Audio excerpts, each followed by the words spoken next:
It's a story rooted in history, fueled by politics, and poised on the razor's edge of disaster. India and Pakistan, two nations born out of bloodshed in 1947, have always shared a contentious relationship. But as of April 2025, this decades-old rivalry has escalated into something that could redefine history itself.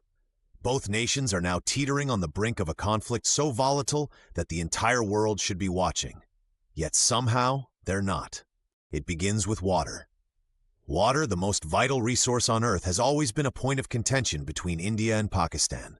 After partition, the Indus Waters Treaty of 1960 divided their shared river systems. Pakistan relies heavily on rivers originating from India for agriculture, while India retains control over the upstream flows. That uneasy balance has been strained by years of mistrust, diplomatic skirmishes, and allegations of water manipulation. And now it's breaking. The spark ignited earlier this month. Tensions had already reached dangerous levels after a cross-border skirmish involving drones and jets.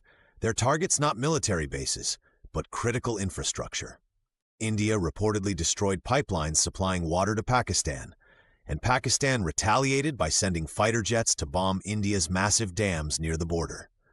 Two of Pakistan's jets were swiftly downed by India's military, yet by then, the damage had been done. Millions of hectares of farmland were at risk of flooding, environmental devastation imminent. Then came the tragedy on April 22, 2025. A picnic site in Indian-controlled Kashmir, the picturesque region both nations claim but perpetually fight over, became the setting for a terrible mass casualty event involving 26 Indian tourists. The suspects, allegedly funded and assisted by Pakistan-based groups. India responded with fury. In an unprecedented move, it shut down the Wagah border crossing, their primary trade artery, and went further.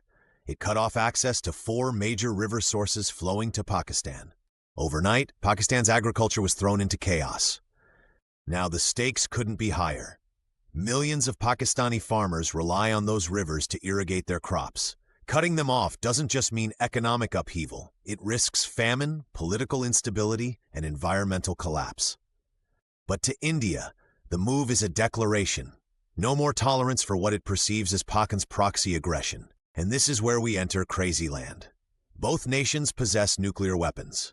Since their first tests in the late 20th century, the world has held its breath, hoping these tools of mass destruction would never be used. For over 80 years, nuclear nations have avoided direct war, instead resorting to proxy battles on other countries' soil.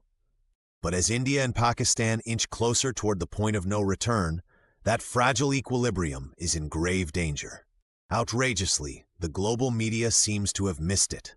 Focused on the Trump tariff wars, the Israel-Gaza conflict, and Russia-Ukraine hostilities, mainstream outlets have barely blinked at the Indo-Pak crisis. Only BBC and Al Jazeera have sounded the alarm. But when a conflict involves nuclear powers, indifference isn't an option. The roots of this animosity stretch back to the partition of 1947, when India and Pakistan were formed as independent states. The division, orchestrated by departing British colonizers, uprooted millions, incited communal violence, and etched permanent scars onto the region.